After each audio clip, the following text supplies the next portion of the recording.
thousands of years ago. People sought answers not in science, but in death. Kings, priests, and warriors listened to voices whispering in the dark.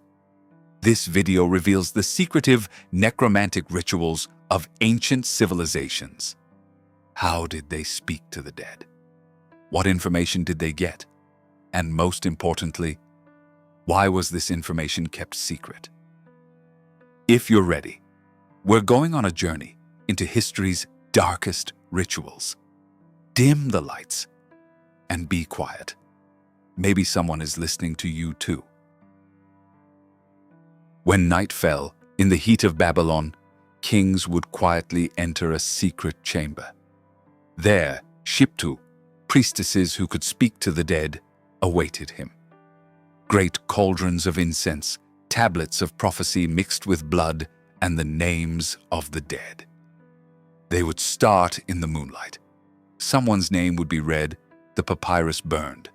Whispers would rise. On that thin line between life and death, the Babylonian kings would ask questions. Where is my enemy hiding? In what year will the drought come? The soul would answer, but every answer came with a price. Silence in the underground temple in Epirus. Necromantion, a place to question the dead. Before a battle, commanders would come and knock on Hades' door. In this sacred cave, built above the underground rivers, a goat would be sacrificed, wine poured on the ground and offerings made. Then the oracle would whisper the name of the dead. A tremor, a hum. When the spirit responded, not only words came, but sometimes screams. In ancient Egypt, death was not an end. The tombs of the pharaohs held not only corpses, but also wisdom. Ka, man's life energy, was imprisoned in statues, masks, papyrus.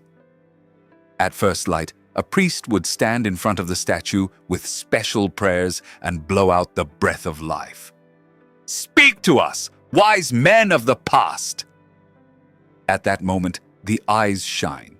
Tears fall from the statue's eyes. And Ka would begin to speak, as if in a voice from 1,000 years ago.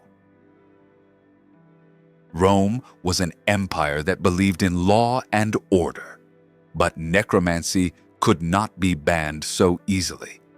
Under Constantine, necromancy was banned, but candles still burned in the cellars of senators. Under the cover of night, high-ranking Romans would go underground to summon the spirits of their dead advisors. Rituals with sacrificial blood, Latin prayers, and bronze mirrors. When the spirits were summoned, their knowledge would sometimes decide a law, sometimes an assassination. In the Mayan civilization, words were not needed to speak to spirits. They said obsidian, the black stone, was the eye of the gods. If you turn your face to this shiny stone at midnight, in the moonlight, you can see the world of spirits. Shamans would put themselves into a trance accompanied by special dances and see scenes from the future through this mirror. Sometimes an epidemic, sometimes the arrival of an enemy. The soul appeared in the mirror, but never spoke directly. You had to leave your soul to understand it. Ancient civilizations have vanished, but some voices still echo. Ouija is not just a ritual of the past. Perhaps it continues even today, under another name, in another form. What about you? Would you like to participate in one of these summonings? Write in the comments, which civilization's ritual has influenced you the most? Don't forget to like and subscribe, because in the next video, we will go deeper.